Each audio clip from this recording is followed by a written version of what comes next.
Avez-vous déjà pensé à ce moment étrange où la vie vous teste juste quand vous êtes le plus fragile?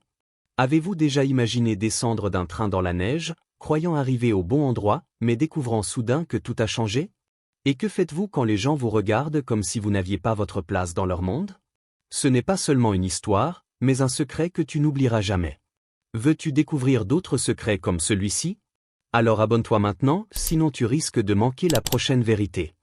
C'est exactement ce qui est arrivé à Grace, une femme fatiguée, au cœur lourd, qui croyait simplement commencer un nouvel emploi pour la période de Noël. Elle dormait encore quand le conducteur de train la secoua brusquement. « Madame, réveillez-vous, vous devez descendre maintenant. » Grace ouvrit les yeux, confuse, attrapa son vieux sac et suivit les autres voyageurs dans le froid. Mais dès qu'elle posa le pied sur le quai, un choc traversa son corps. Le panneau devant elle disait Willow Creek. Ce n'était pas Pine Ridge. Ce n'était pas la ville où on l'attendait. Le train repartit déjà, son sifflement coupant comme un cri dans la nuit blanche, et Grace sentit son erreur lui tomber dessus comme un poids. Elle voulut courir, mais les roues tournaient, et la lumière du train disparaissait dans la tempête de neige. Les familles autour d'elle riaient, s'embrassaient, portaient des paquets colorés. Personne ne la voyait, personne ne demandait pourquoi elle tremblait ainsi. Elle se précipita vers le guichet, son souffle court. « S'il vous plaît, il y a un autre train pour Pine Ridge ce soir ?» Le chef de gare leva à peine les yeux, rien avant après Noël. Sa voix était froide, comme s'il parlait à une inconnue qui ne comptait pas. Grace insista, lui expliqua qu'elle s'était trompée, qu'elle devait absolument rejoindre la famille qui l'attendait, mais il détourna le regard, déjà fatigué par son existence. Elle demanda alors s'il y avait une pension, un endroit pour passer la nuit. « Complet. C'est Noël. » Ce n'était pas une réponse, c'était un mur. Elle se tourna vers une femme élégante tenant 2 enfants. « Madame, s'il vous plaît, j'ai besoin d'aide. » Mais la femme fixa son corps rond, son manteau usé, et recula comme si Grace était une menace. Elle partit vite, ses talons claquant contre les planches du quai. Grace sentit le rejet comme une flèche dans sa poitrine. Le vent se leva, la neige tombait plus lourde, et elle s'assit sur un banc, seule. Les lanternes s'éteignaient une à une, les chants de Noël s'éloignaient, et le froid s'infiltrait sous ses vêtements. Elle pria en silence, sans trop y croire encore. « Seigneur, aide-moi, je ne sais plus quoi faire. » Mais même sa prière semblait se perdre dans l'air glacé. Ses larmes se mêlaient à la neige quand soudain une voix douce brisa le silence. « Mademoiselle, vous allez bien ?» Elle leva la tête. Un homme se tenait devant elle, grand, solide, avec des yeux pleins de bonté. Un rancher. Et dans ce monde qui venait de lui fermer toutes les portes, sa simple présence ressemblait presque à un miracle. Avez-vous déjà pensé que parfois, une seule personne peut changer toute votre soirée, ou même toute votre vie, simplement en vous regardant avec gentillesse? Avez-vous déjà vécu ce moment où tout le monde vous tourne le dos, sauf une seule âme qui décide de rester? C'est ce qui arriva à Grace quand elle releva les yeux et vit l'homme devant elle, un rancher portant un manteau lourd, couvert de neige, son regard calme mais inquiet. « Vous allez bien, mademoiselle ?» demanda-t-il, sa voix douce comme un feu qui réchauffe. Grace voulut répondre mais sa voix se brisa sous l'émotion, alors elle secoua simplement la tête. L'homme posa sa caisse de provisions, s'accroupit devant elle, pas trop près, juste assez pour qu'elle sente qu'elle n'était plus invisible. Que s'est-il passé? Elle expliqua, avec des mots hésitants, qu'elle s'était trompée de station, que le train ne reviendrait pas avant plusieurs jours, qu'on l'attendait à Pine Ridge ce soir même, et qu'elle ne savait plus où aller. L'homme ne montra ni jugement ni surprise.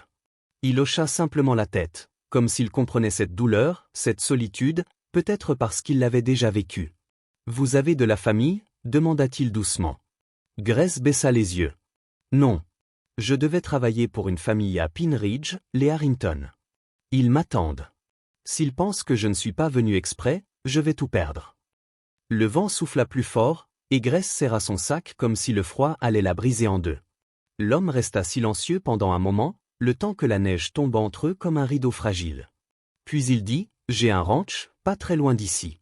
Ce n'est pas grand, mais il y a un feu, un toit, et c'est chaud. Vous pouvez y passer la nuit. » Grace écarquilla les yeux, presque prête à refuser, car toute sa vie on lui avait appris à ne jamais déranger, à toujours rester petite, à accepter la solitude plutôt que risquer d'être un problème pour quelqu'un. « Je ne peux pas imposer. » murmura-t-elle. L'homme secoua doucement la tête. C'est la veille de Noël. Personne ne devrait être seul. Il dit cela avec une sincérité qui coupa Grace en deux. comme si ces mots venaient réparer quelque chose de brisé dans son cœur. Merci, souffla-t-elle, à peine audible. Merci. Il se releva et tendit la main. Je m'appelle Ethan. Ethan Cole. Elle prit sa main tremblante. Grace. Grace Sullivan. Il hocha la tête comme s'il enregistrait ce nom avec soin. Puis il ramassa sa caisse, prit le sac de Grace sans lui demander, et lui montra un petit chariot au bout du quai. Le vent était glacial, et Grace frissonna sous son manteau mince.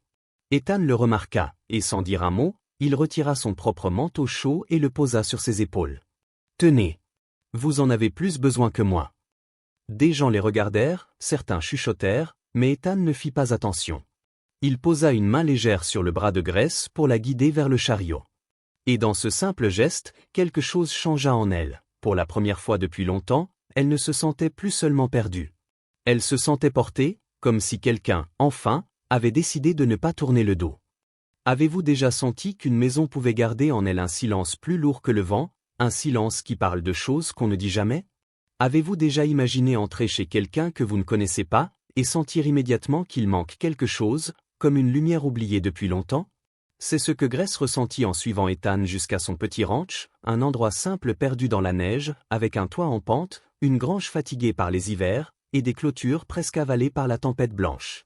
Quand elle descendit du chariot, le vent coupa son souffle, mais Ethan posa une main douce dans son dos pour la guider vers la chaleur de la maison. À l'intérieur, Grace trouva un espace propre, organisé, avec un feu qui crépitait doucement dans la cheminée, une table en bois, quelques chaises, une petite cuisine, et un lit simple près du foyer. Tout semblait rangé, utile, solide, mais vide, comme si personne n'avait ri ici depuis très longtemps. Pas de guirlande, pas de bougies, pas d'odeur de fête. Pour la veille de Noël, c'était étrange, presque triste. Grace posa son sac, ne sachant pas trop quoi faire de ses mains. Ethan murmura, « Ce n'est pas grand-chose, mais au moins il y a du chaud. » Elle lui sourit timidement, touchée par sa gentillesse. Mais avant qu'elle ne puisse répondre, elle remarqua quelque chose dans un coin de la pièce. Ou plutôt quelqu'un. Une petite fille, si discrète que Grace ne l'avait pas vue d'abord. Une enfant de 4 ans peut-être, assise près de la fenêtre, les mains serrées sur ses genoux, ses yeux sombres fixés sur la neige qui tombait dehors comme si le monde extérieur était la seule chose qui existait encore. « C'est votre fille ?» demanda Grace doucement. Ethan s'arrêta net, son visage changea légèrement, comme si un souvenir douloureux venait de traverser son cœur. « Lucy » dit-il simplement. « Elle ne parle pas beaucoup. » Grace sentit une tendresse immédiate pour cette petite âme silencieuse. Elle s'approcha lentement, veillant à ne pas l'effrayer. « Bonjour, Lucy » chuchota-t-elle. Mais la fillette ne bougea pas, ne tourna même pas la tête. Son silence n'était pas de la timidité. C'était plus profond, comme une porte fermée depuis trop longtemps. Grace sentit quelque chose se serrer en elle. Elle savait ce que c'était de se sentir invisible. Ethan, cherchant à détourner l'attention, se dirigea vers la cuisine. « Je vais préparer quelque chose ?» dit-il, mais ses gestes étaient maladroits, comme un homme habitué à travailler la terre, pas à cuisiner. Grace s'avança doucement. « Je peux aider ?» Ethan voulut refuser, mais elle insista avec un petit sourire. « J'aimerais vraiment. » Alors il la laissa prendre sa place devant le petit poêle. Elle trouva des pommes de terre, un peu de graisse, quelques haricots secs, et se mit à cuisiner avec des gestes doux. Et sans même y penser, elle se mit à fredonner un vieux chant de Noël, une habitude qu'elle avait oubliée elle-même. Et soudain, elle entendit un bruit léger derrière elle. Des petits pas. Lucy, attirée par la chaleur, la musique, ou peut-être juste par la douceur d'une présence qui ne lui demandait rien. Grace continua de cuisiner sans rien dire, laissant la fillette s'approcher à son propre rythme. Et dans ce simple moment, pendant que la neige frappait doucement les fenêtres, quelque chose dans la maison sembla changer, comme si un premier rayon de lumière venait enfin de traverser le silence. Avez-vous déjà senti qu'un simple matin pouvait changer tout le cœur d'une maison? Avez-vous déjà pensé qu'un petit geste, comme préparer un petit déjeuner, pouvait réveiller quelque chose de vivant dans des murs devenus froids depuis longtemps? C'est ce que Grace comprit le lendemain, quand la lumière pâle de l'hiver entra par la fenêtre du ranch. Pour un instant, elle ne sut plus où elle était, puis les souvenirs revinrent. Le mauvais train, la neige, Ethan, la petite Lucy silencieuse, et cette sensation étrange d'être enfin à un endroit où quelqu'un la voyait vraiment. Grace se leva doucement, regarda autour d'elle, et vit que la maison dormait encore. Elle ouvrit une boîte en métal et trouva un peu de farine, quelques pommes séchées, un peu de sucre, presque rien, mais assez pour créer quelque chose de doux, quelque chose qui ressemblait à Noël. Elle se mit à travailler en silence, mélangeant, chauffant, retournant les beignets de pommes dans la poêle chaude. Une odeur sucrée se répandit dans la pièce, une odeur qui remplissait les vides du ranch comme une vieille chanson oubliée. Quand Ethan entra, secouant la neige de ses bottes, il s'arrêta net. Ses yeux s'agrandirent, presque surpris, comme s'il voyait un miracle simple, mais précieux. « Grace, qu'est-ce que… » Elle sourit timidement. « J'ai fait ce que j'ai pu. C'est Noël après tout. » Ethan resta immobile une seconde, tellement ému qu'il ne trouva pas les mots. Et dans ce silence chargé, Lucie apparut à son tour, attirée par l'odeur. La petite fille s'arrêta dans l'embrasure de la porte, ses yeux grands ouverts devant la table où reposaient les beignets dorés encore fumants. Elle avança un pas, puis un autre, comme si quelque chose en elle se réveillait doucement. Grace s'accroupit, prit un linge propre, le posa dans les mains de Lucie. « Tiens, aide-moi à les mettre sur l'assiette, comme une grande. » Lucie hésita, puis, lentement, elle tendit ses petites mains et prit un beignet, le posa soigneusement sur l'assiette. Ce simple mouvement fit trembler le cœur de Grace. Et celui d'Ethan aussi. Ils s'assirent tous les trois à table. Ethan dit une courte prière, avec une voix. Lucie baissa les yeux mais resta là, présente, comme si elle comprenait que quelque chose de nouveau venait de commencer. Quand Grace dit « Amen », Ethan leva les yeux vers elle. Dans son regard, il y avait une chaleur profonde, quelque chose qu'il n'avait pas laissé sortir depuis longtemps. Après le repas, Grace sentit une impulsion douce dans son cœur, comme un souvenir lointain. Elle prit un petit bout de bougie trouvé dans un tiroir, l'alluma, et la déposa sur le rebord de la fenêtre. Ethan la regarda, surpris. « Pourquoi ça ?» demanda-t-il. Grace répondit doucement, « Ma mère faisait ça chaque veille de Noël. C'était une lumière pour ceux qui se sentent perdus, pour dire qu'ils ne sont pas seuls. » Lucie leva les yeux vers la flamme, fascinée, et pour la première fois, elle regarda Grace directement. Ce regard, fragile mais ouvert, fit battre le cœur de Grace plus fort que tout.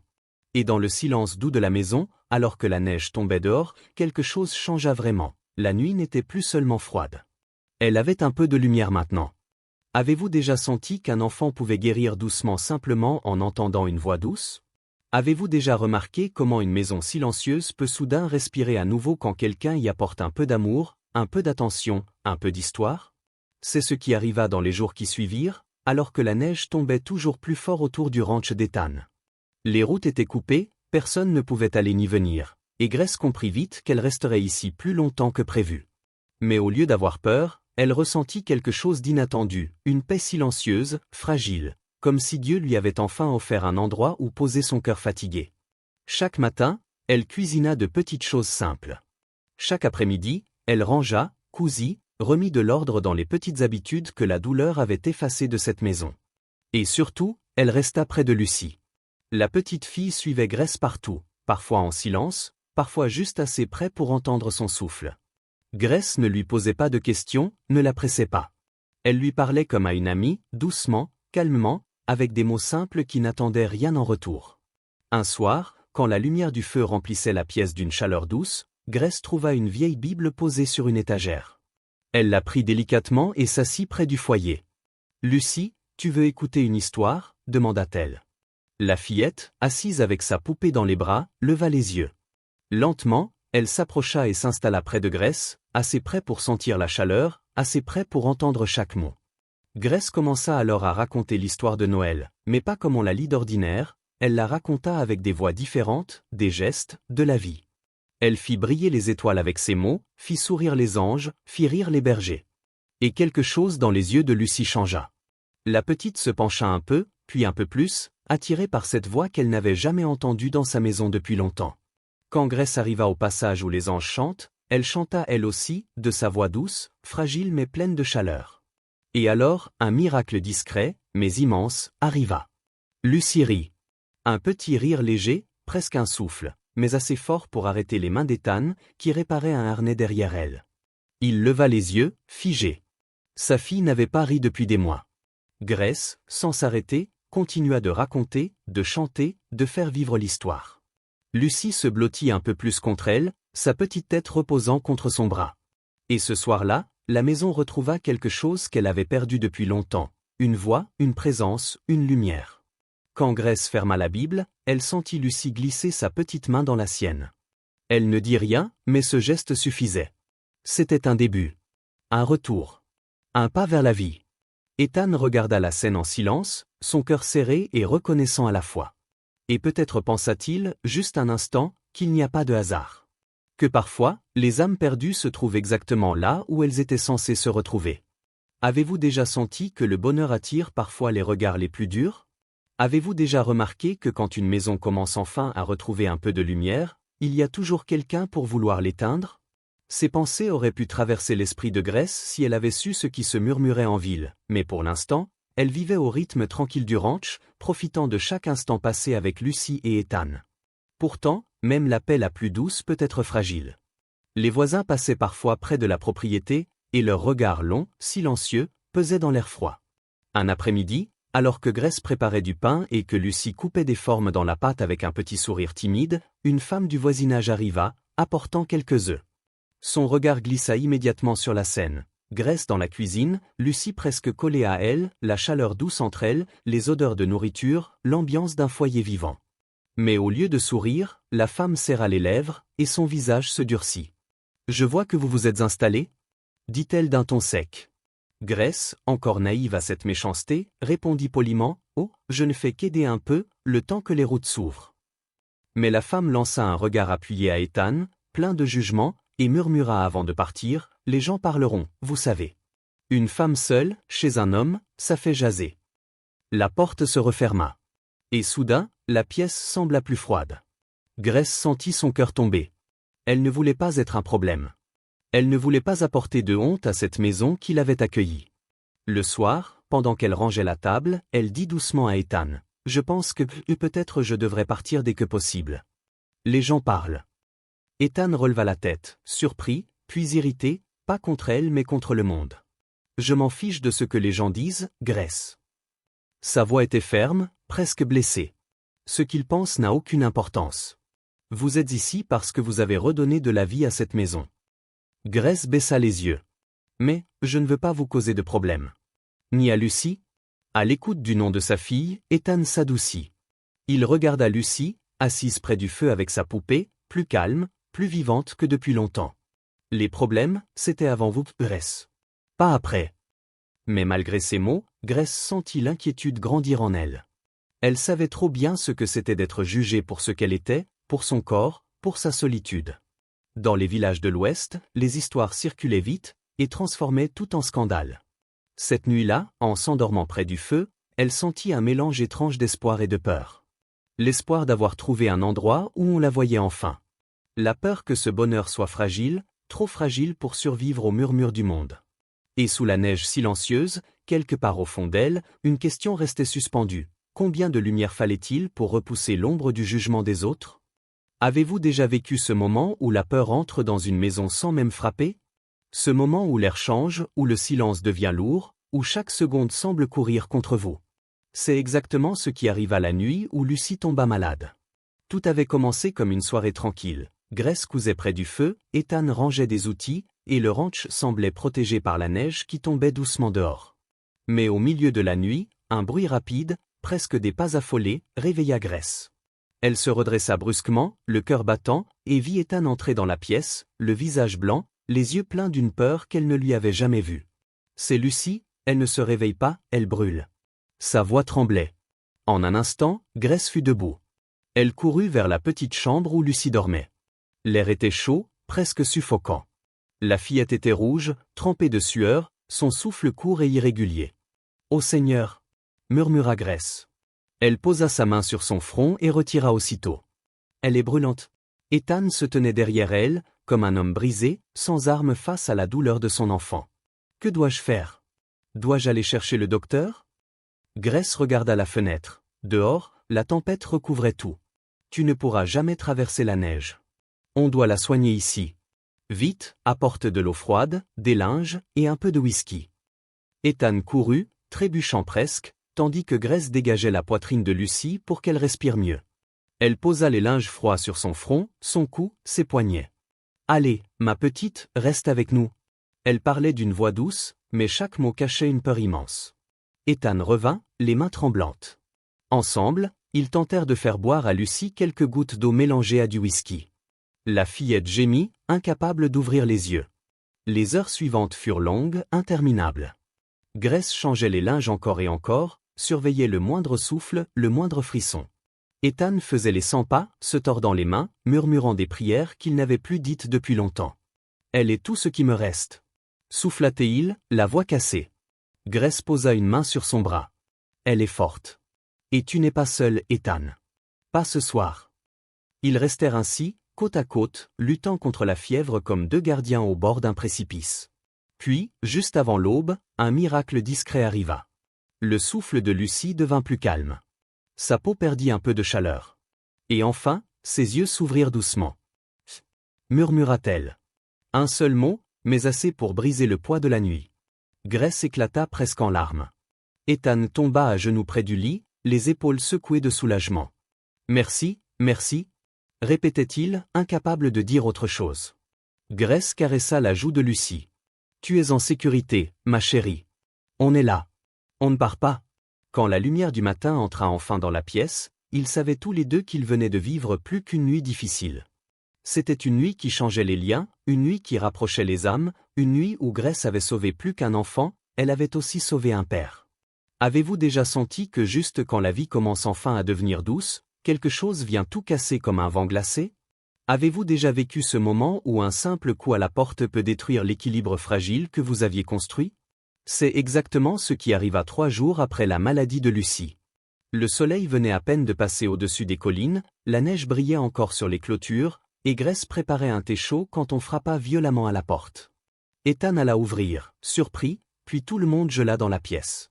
Sur le seuil se tenait le shérif, les sourcils froncés, et derrière lui un couple richement habillé, leurs manteaux de fourrure encore couverts de neige. Les Harrington. Les gens pour qui Grace devait travailler. Derrière eux, plusieurs habitants du village observaient la scène, comme si un spectacle allait commencer. Le cœur de Grace s'arrêta. Elle essuya ses mains tremblantes sur son tablier, incapable de bouger. Mrs. Harrington entra sans permission, ses yeux pleins d'un jugement glacé. « La voilà » cria-t-elle. « Voilà la femme qui nous a volés. » Toute la maison sembla se refermer sur Grace. « Je ne comprends pas. » balbutia-t-elle. Monsieur Harrington s'avança, sa voix aussi dure que la neige dehors. « Vous avez pris notre argent, notre confiance et vous ne vous êtes jamais présenté. Et maintenant, nous vous trouvons ici, vivant avec un homme. » Un murmure de scandale se répandit derrière lui. Grace sentit ses genoux se dérober. « Je me suis trompé de station, je me suis perdu, j'ai essayé. » Mais Mrs. Harrington l'interrompit d'un rire cruel. « Oh, bien sûr. Quelle histoire pratique. » Son regard descendit sur le corps rond de Grace, son manteau trop petit, ses mains rougies par le travail. « Et regardez-vous.